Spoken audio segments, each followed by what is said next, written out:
69 news और मैं हूं आपके साथ मेघा। महाराष्ट्र की तरफ रुख करेंगे और महाराष्ट्र में फिलहाल बीएमसी चुनाव को लेकर राजनीति शुरू हो गई है। राज्यसभा को लेकर राजनीति शुरू हो गई है। शरद पवार किस तरह से शिवसेना का साथ देंगे, इसे लेकर पिच बनने की तैयारी हो गई है। और वहां दूसरी तरफ कांग्रेस पार्टी और शिवसेना के मतभेद एनसीपी के साथ भी खुलकर सामने आ रहे हैं। आपको बता दें कि जो गठबंधन की सरकार है महाराष्ट्र में, इस पर कई बार इस तरह के इल्जाम लगे हैं कि सरकार अब चलेगी नहीं, सरकार गिर जाएगी। ये जो तीन तिकड़ियां हैं इस सरकार में, ये सरकार गिर जाएगी और भारतीय जनता पार्टी महाराष्ट्र पर कब्जा करेगी। इन परिस्थितियों के बीच में आप भी जानते हैं फिलहाल जो शिवसेना का गठबंधन है वो मजबूती के साथ खड़ा है। शरद पवार इस गठबंधन को टूटने नहीं देंगे, वो अक्सर ये दावा करते हैं। शरद पवार ने जिस तरह से कांग्रेस के साथ शिवसेना को जोड़कर ये सरकार बनाई है, वो इस सरकार के 5 साल का कार्यकाल पूरा करवा के रहेंगे, अक्सर इस तरह के दावे करते हुए नजर आते हैं। शरद पवार महाराष्ट्र की राजनीति में वो नाम है जो इन दिनों सुर्खियां बटोर रहा है, क्योंकि भाजपा सांसद के साथ शरद पवार और उनकी बेटी सुप्रिया सुले की नजदीकियां काफी बढ़ रही हैं।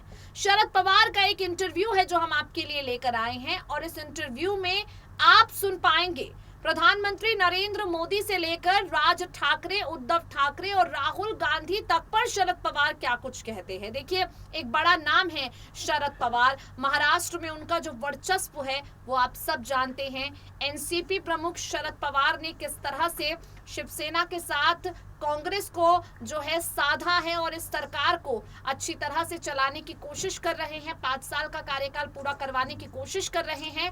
लेकिन शरद पवार के वो इंटरव्यूज जो महाराष्ट्र की राजनीति को काफी ज्यादा दिलचस्प बनाते हैं, महाराष्ट्र की राजनीति की सियासी सरगर्मियों को बढ़ाते हैं, वो इंटरव्यू आपको सुनाते हैं अपनी रिपोर्ट के जरिए। सुनिए जरा।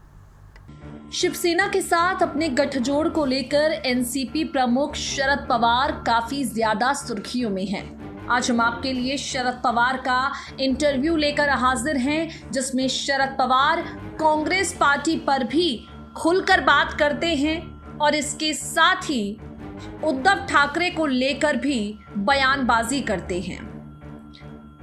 शरद पवार से इंटरव्यू में सवाल किया गया, आप पूर्व कांग्रेसी रहे हैं, आज ऐसी स्थिति है कि कांग्रेस अलग अलग बिखरती जा रही है। क्या ये इसलिए क्योंकि कांग्रेस कमजोर है? क्या मोदी और बीजेपी का मुकाबला करने में कांग्रेस असमर्थ है? क्या वक्त आ गया है कि सभी ताकतों को एकजुट हो जाना चाहिए? इस सवाल के जवाब में शरद पवार ने कहा, कांग्रेस के नंबर यही कहते हैं कि अब बिखरी हुई कांग्रेस को एकजुट हो जाना चाहिए। शरद पवार से सवाल किया गया कि अगर टीएमसी एनसीपी के साथ साथ पूरा विपक्ष एक हो जाता है तो संयुक्त विपक्ष का चेहरा कौन होगा, क्योंकि जब ममता बनर्जी की बात करते हैं तो कांग्रेस के नेता राहुल गांधी से आगे सोचते ही नहीं हैं। इस सवाल का जवाब शरद पवार ने ये कहते हुए दिया, देखिए, जब इसकी बात आती है तो कांग्रेस नेता ज्यादा संवेदनशील हो जाते हैं। मैंने पहले यूपी के जमींदारों की एक कहानी सुनाई थी, जिनके पास बड़ी बड़ी हवेलियां और जमीनें थी। लैंड सीलिंग एक्ट के बाद उनकी जमीनें सिकुड़ जाती हैं। उनके पास हवेलियों के रखरखाव की शक्ति भी नहीं बची, लेकिन रोज सवेरे वो सब उठकर जमीन को देखते हुए यही कहते हैं कि ये सब हमारा है। कांग्रेस की मानसिकता भी कुछ ऐसी है, वास्तविकता को स्वीकारना होगा। शरद पवार का ये बयान राहुल गांधी पर अब तक का सबसे बड़ा कटाक्ष माना जाता है।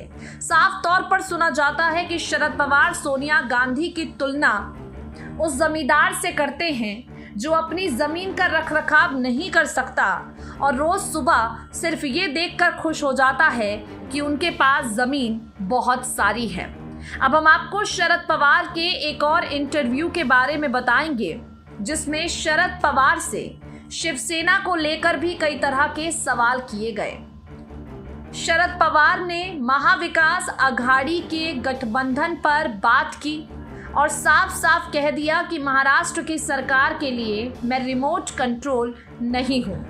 महाराष्ट्र में आज जो गठबंधन की सरकार है, इसमें अपनी भूमिका को स्पष्ट करते हुए शरद पवार ने कहा, मैं ना तो हेडमास्टर हूं और ना ही रिमोट कंट्रोल। हेडमास्टर को किसी स्कूल में होना चाहिए, जबकि प्रजातंत्र में सरकार या प्रशासन को कभी भी रिमोट कंट्रोल से संचालित नहीं किया जा सकता। रिमोट कंट्रोल वहां काम करता है जहां प्रजातंत्र नहीं है। सीधे तौर पर शरद पवार भारतीय जनता पार्टी के नेता और देवेंद्र फडणवीस को निशाने पर लेते हैं और ये भी कहते हैं कि इन सब ने मिलकर महाराष्ट्र को बर्बाद किया है। शरद पवार दावा करता है कि बीजेपी को महाराष्ट्र विधानसभा चुनाव में 105 सीटें सिर्फ और सिर्फ शिवसेना की वजह से मिली हैं। अगर शिवसेना भाजपा के साथ पहले गठबंधन में नहीं होती तो भाजपा 40-50 सीटों पर ही सिमट कर रह जाती। आपको बता दें, शरद पवार को लेकर बीते दिनों ये भी खबर आई थी कि वो फिलहाल कांग्रेस और उद्धव ठाकरे से अलग भारतीय जनता पार्टी के साथ गठजोड़ पर विचार कर रहे हैं। लेकिन शरद पवार के ये तमाम इंटरव्यूज बताते हैं कि जो गठबंधन उन्होंने उद्धव ठाकरे की सरकार के साथ किया है, फिलहाल इसी गठबंधन के साथ वो एनसीपी का उज्जवल भविष्य देखते हैं।